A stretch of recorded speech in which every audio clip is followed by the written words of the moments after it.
eh, skalar. Contohnya, energi potensial merupakan perkalian massa kali gravitasi kali H. H-nya ketinggian atau jarak dia dari apa permukaan bumi. Kemudian ada medan vektor. Besar dan arahnya tergantung pada posisinya di dalam ruang. Jadi posisinya itu di mana? Terhadap sumbu X, terhadap sumbu Y, terhadap sumbu Z berapa? Itu untuk medan vektor. Misalnya kalau medan listrik, medan magnet, nah itu semuanya adalah besaran vektor karena di setiap titik itu besarnya berbeda dan bisa berubah. Kalau dipindahkan ke titik yang lain, besarnya nilainya akan berubah. Ini aljabar vektor. Jadi kalau vektor dijumlahkan, vektor A ditambah vektor B. Terlebih dahulu notasi vektor itu dia dilambangkan dengan huruf tebal, mau huruf besar atau huruf kecil, tapi ditebalkan dalam penulisannya. Atau dia dikasih tanda panah di atasnya. Nanti ada juga itu yang tanda panah di atasnya. Jadi penjumlahan vektor menganut metode atau prinsip jajaran genjang. Penjumlahan vektor A ditambah vektor B itu sama dengan vektor C, yaitu yang bergaris berwarna biru muda ini. Jadi vektor A berwarna kuning ke arah kanan, vektor B berwarna kuning juga dengan sudut tertentu dari vektor A. Kemudian kalau kita jumlahkan, hasilnya adalah vektor C, A ditambah B. Nah, dari sini kita melihat bahwa arah itu menentukan ketika arah A datar, arah B naik, tidak searah dengan A, maka ketika dijumlahkan dia eh, tidak lagi A ditambah B itu dijumlahkan misalnya panjang A ditambah panjang B. Karena dia sudah berbeda arah antara A dan B. Kalau arahnya sama, maka dia bisa dijumlahkan secara langsung. Tapi kalau arahnya berbeda, maka dia ditambahkan A tambah B itu berbentuk jajaran genjang. Atau penjumlahan vektor itu dengan metode poligon namanya. Misalnya vektor A ditambah vektor B, maka vektor biru itu adalah penjumlahan antara vektor A dan vektor B. Vektor A ditambah vektor B. Kalau tadi kita lihat di sebelumnya tadi. Seperti ini, vektor A, kemudian vektor B ini pangkalnya disamakan. Diletakkan di satu tempat yang sama, kemudian dia membentuk jajaran genjang atau diagonal jajaran genjang. Yaitu A ditambah B. Berbeda dengan yang tadi, kalau yang tadi eh, A ditambah B, vektor A, kemudian vektor B pangkalnya diletakkan di ujung vektor B dengan arah sesuai dengan vektor B. Baru ditarik garis antara pangkal vektor A sampai ke ujung vektor B.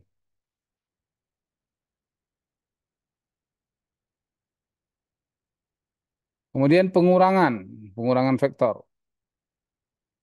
Sorry, terpotong ini. Nah, ini pengurangan vektor. Jadi pengurangan vektor, eh, misalnya vektor D adalah vektor A dikurang vektor B. Maka dia tetap sebenarnya sebagai penjumlahan. Kalau kita tahu vektor A itu ke kanan, seperti tadi masih sama ya. Vektor A. Kemudian vektor B itu ke kanan atas atau membentuk sudut. Sudutnya tidak ditentukan di sini ya. Kalau dalam perhitungan nanti ditentukan. Vektor A dikurang vektor B berarti vektor A ditambah eh, vektor B dilihatkan vektor B-nya dulu. Jadi vektor A ditambah minus vektor B. Jadi vektor A dikurang vektor B itu sama dengan vektor A ditambah minus vektor B. Baru bagaimana cara membuat vektor B minus vektor B? Vektor B kemudian minusnya berarti arahnya berlawanan. Langsung kita buat saja berlawanan dengan panjang yang sama. Panjang yang sama dengan vektor B, tapi arahnya ke bawah. Nah, setelah itu, maka akan diperoleh vektor A ditambah vektor minus vektor B, minus vektor B ke bawah. Seperti tadi kita sistem jajaran genjang, vektor A pangkalnya diletakkan di pangkal vektor minus B. Hasilnya adalah vektor C, yaitu A tambah minus B atau A dikurang B. Seperti itu. Oke, sampai di sini saya lihat dulu ya. Apakah ada yang belum memahami karena ini dasarnya mengenai vektor ini. Nanti bahannya saya kirimlah ke grup ya. Saya karang aja, saya kirim biar nanti nggak lupa. Di grupnya saya kirim apa judulnya. Karena ada si vektor satu. Oke.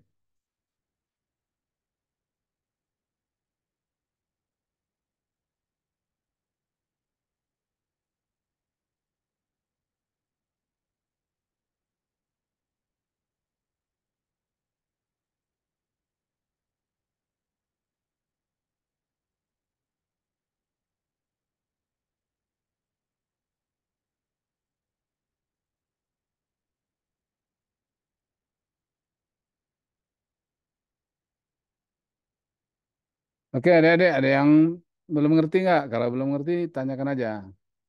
Nggak apa-apa, nggak usah malu-malu bertanya. Karena kita sama-sama belajar. Hmm. Jadi minimal dalam pertemuan ini bisa mengerti di awalnya dulu. Jangan sampai belum mengerti di awal kita sudah lanjutkan nanti eh, tambah nggak ngerti. Ini penting sekali dipahami. Coba kalau ada yang mau nanya, silakan bertanya. Eh, Kalau sudah jelas, nah kita lanjutkan berarti kan. Jadi dengan saya kelas saya jangan malu-malu ya bertanya. Nanti kalau banyak pertanyaan, apa-apa udah kita diskusi aja gitu. Itu lebih penting daripada saya ceramah sendiri, tetapi adik-adik nggak memahami gitu. Bagusnya kita sedikit yang kita pelajari, tapi betul-betul paham. Sisanya kalian pelajari di rumah. Nah, banyak bahan-bahan dari internet, banyak sekali sekarang mau dari YouTube. Nah, kalau dari YouTube lebih enak lagi kita belajarnya. Jadi manfaatkan YouTube itu untuk belajar, misalnya eh, penjumlahan vektor. Cari di YouTube, nanti akan ditunjukkannya gimana cara menjumlahkan. Mungkin mereka lebih apa mudah menyajikannya, mungkin aplikatif dibandingkan dengan dosennya. Ya, dosennya mungkin ya seperti saya inilah, mungkin cara menyampaikannya tidak terlalu eh, variatif atau tidak terlalu mengena dengan adik-adik. Ya cari di YouTube mungkin yang kira-kira bisa pahami. Kalau ada yang kurang mengerti, baru kita diskusikan. Nah, sekarang dengan adanya media sosial, YouTube dan lain-lain, bahkan Instagram, di situ kita bisa mendapatkan pengetahuan yang lebih banyak dibandingkan dengan kita di apa di bangku kuliah bahkan. Ya, terus terang saya katakan demikian di internet dengan adanya big data semua itu bisa dicari gitu kan. Nah, kita sebagai dosen ini ya jadi teman diskusi lah, diskusi curhat mengenai mata kuliah, artinya bukan curhat masalah keluarga ya, curhat mengenai mata kuliah apa yang bisa diarahkan dari adik-adik gitu kan. Kalau masalah materi pelajaran, oh lebih banyak lagi di internet. Hmm. Jadi silakan Anda cari, bahkan mungkin Anda temukan di internet, saya belum temukan, bisa Anda jadi lebih dahulu tahu. Oke, itu ya. Jadi jangan nggak apa-apa sering browsing-browsing internet, tapi digunakan untuk ilmu pengetahuan. Papa sering membuka internet, tapi memang digunakan untuk pelajaran. Nah, itu lebih bermanfaat. Oke, adik-adik, jadi ini pengurangan tadi, penjumlahan udah, pengurangan udah. Kita em,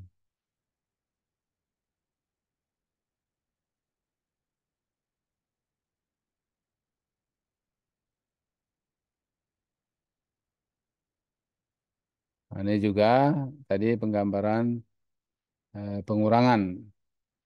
Oh, nggak muat ya, sebentar. Kita ginikan aja lah. Sekarang perkalian. Karena memang akan digunakan dalam menganalisis medan elektromagnet ini.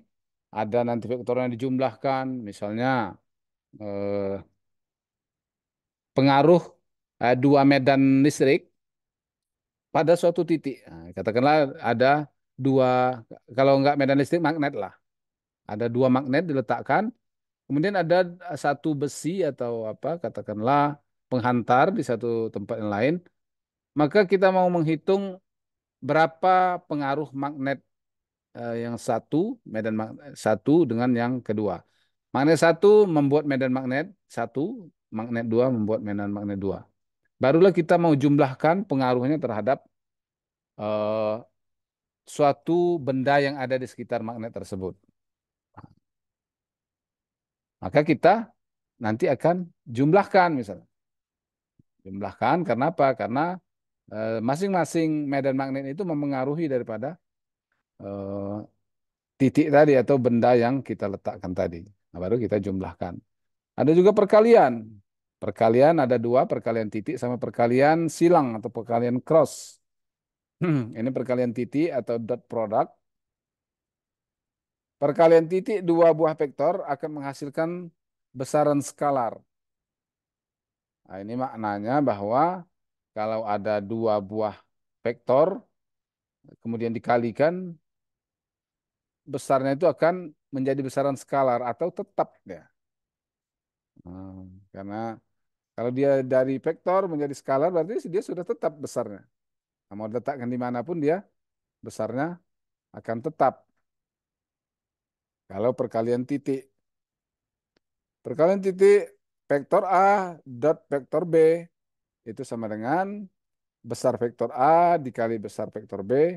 Kemudian kosinus sudut antara vektor A dan vektor B. Kemudian dibalik. Nah, vektor B dikali vektor A sama dengan besar vektor B dikali besar vektor A dikali kosinus antara A dan B. Jadi kalau dari sini kan nampak ah, besar vektor A kali besar vektor B dikali kosinus antara A dan B. Kemudian besar vektor B dikali besar vektor A kali kosinus sudut antara A dan B. Berarti kan sama. Bisa dibalik. Besar vektor itu nilainya sudah skalar. Jadi kalau skalar dikalikan, kita balik sekalipun dia akan tetap sama. Misalnya ini yang skalar ya. Eh, 7 kali 2 itu sama dengan 2 kali 7. Karena apa? Karena 7 itu skalar, 2 skalar. Ketika kita balik 7 dengan 2 maka hasilnya akan sama. Begitu juga dengan perkalian dot produk ini. A dot B itu sama dengan B dot A. Yang mana eh, sudut antara A dan B ya sama. Antara A dan B ini. Seperti yang digambar ini. Sudutnya adalah eh, antara vektor A dan vektor B. Maka ketika dikalikan adalah besar vektor A kali besar vektor B dikali kosinusnya. Hasilnya ya tinggal dikalikan. Besarannya sudah skalar.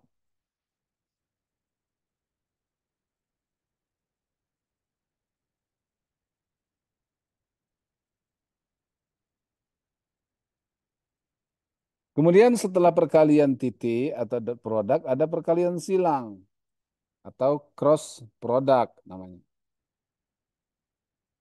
Perkalian silang ini dia punya aturan lebih eh apa ya? Lebih ada faktor lain yang apa yang mempengaruhi hasilnya yaitu namanya eh, perkalian silang ini. Karena dia mempunyai arah.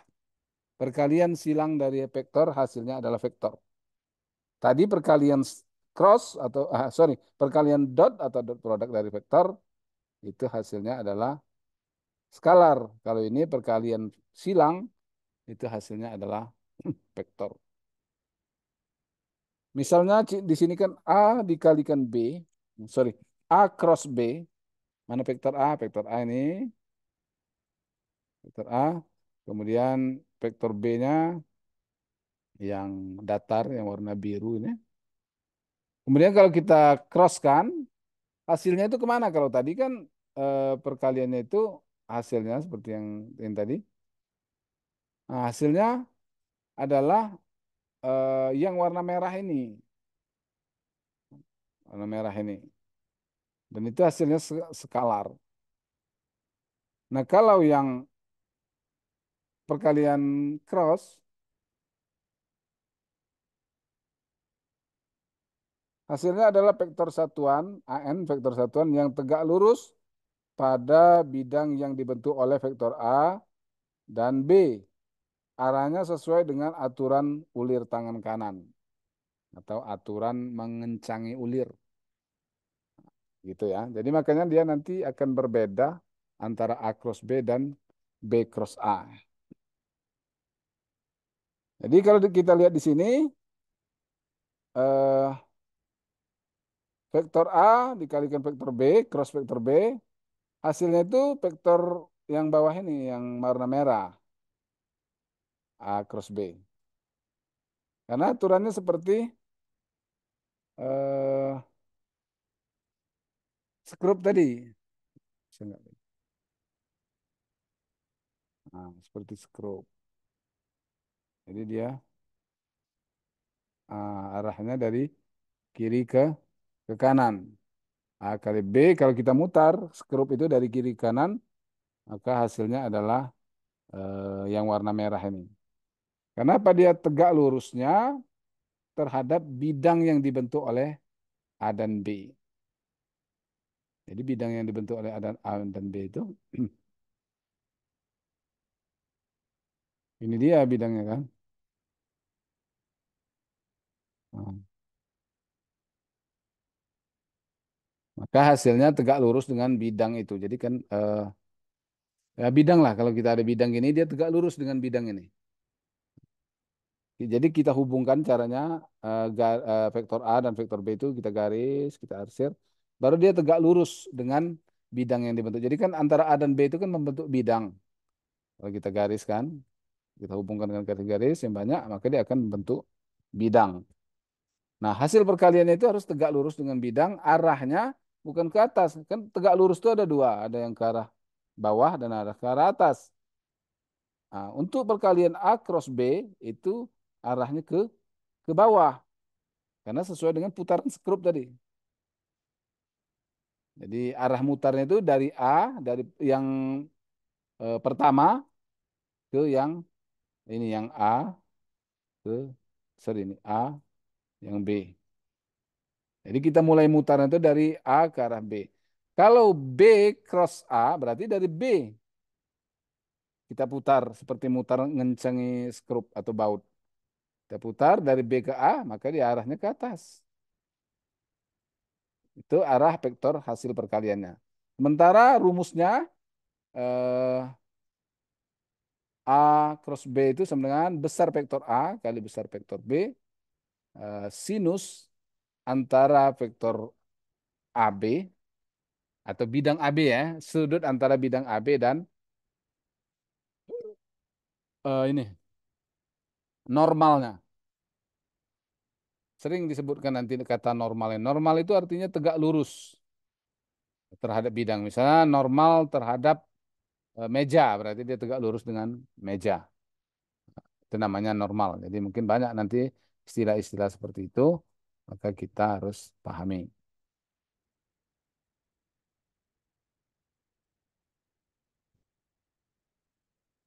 Nah, sekarang ada sistem koordinat kartesian.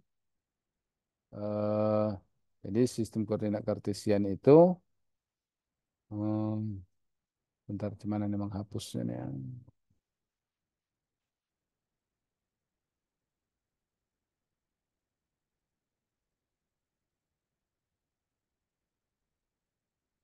Oke, sistem koordinat kartesian. Kartesian itu koordinat x, y ya.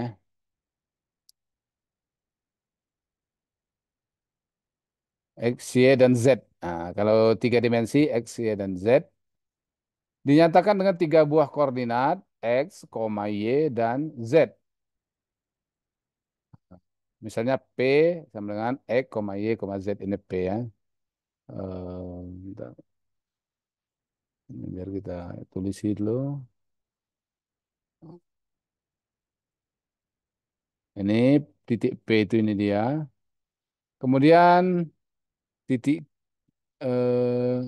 P itu 1,2,3. Artinya satu satuan pada sumbu X, kemudian dua satuan pada sumbu Y, dan tiga satuan pada sumbu Z. Nah, ini ada ya, nampak ya. Sumbu X itu arahnya kemari, sumbu Y arahnya ke kanan, sumbu Z arahnya ke atas. Contohnya P itu 1,2,3. Berarti satu satuan ke arah kanan, satu satuan ke arah X ke depan, dua satuan ke arah Y ke kanan, dan tiga satuan ke arah Z ke atas. Begitu juga titik Q, dua satuan ke arah X, minus dua satuan, artinya minus dua berlawanan dengan sumbu Y, dan satu satuan sejajar sumbu Z positif. Begitulah cara menulisnya pada koordinat kartesian.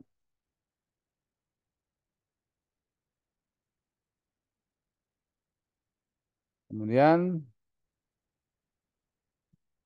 eh, saya hapus dulu.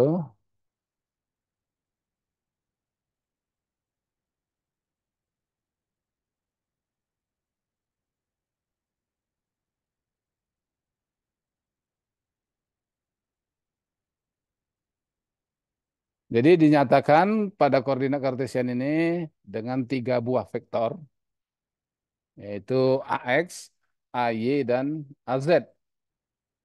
Nah, jadi ada lambang A besar ini, A kecil dengan tebal ini menunjukkan vektor satuan. Vektor satuan itu maksudnya satu satuan, misalnya satu, dua, tiga, empat gitu kan. Berapa satuan berarti kalau tiga satuan empat, tiga, kalau tiga satuan berarti tiga.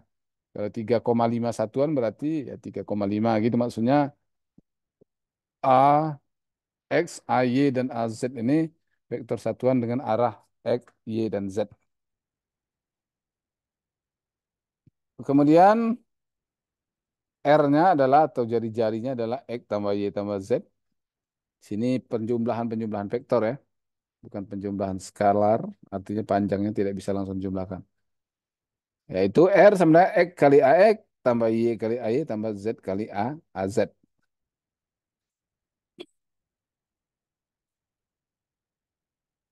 R adalah vektor posisi dari sebuah titik di dalam ruang.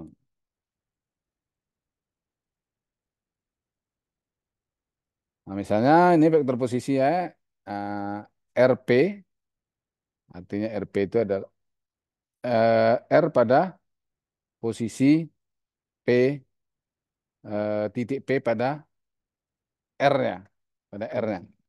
Bentar ya.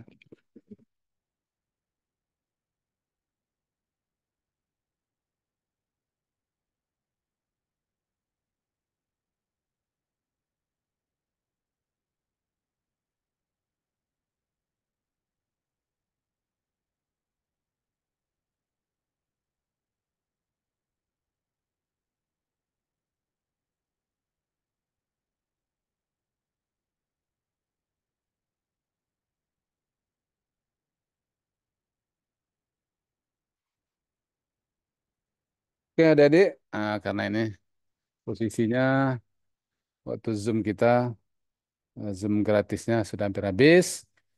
Jadi saya kira cukupkan sampai di sini. Untuk bahan ini sudah saya kirim, silakan dipelajari kelanjutannya, dibaca sendiri untuk bisa dipahami lanjutan-lanjutannya.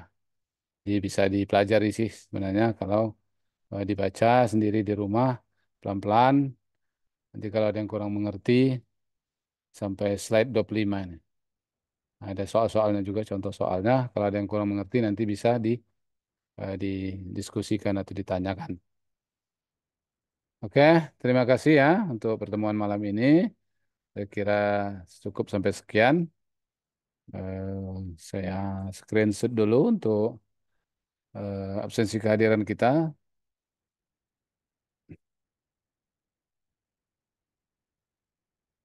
Hmm,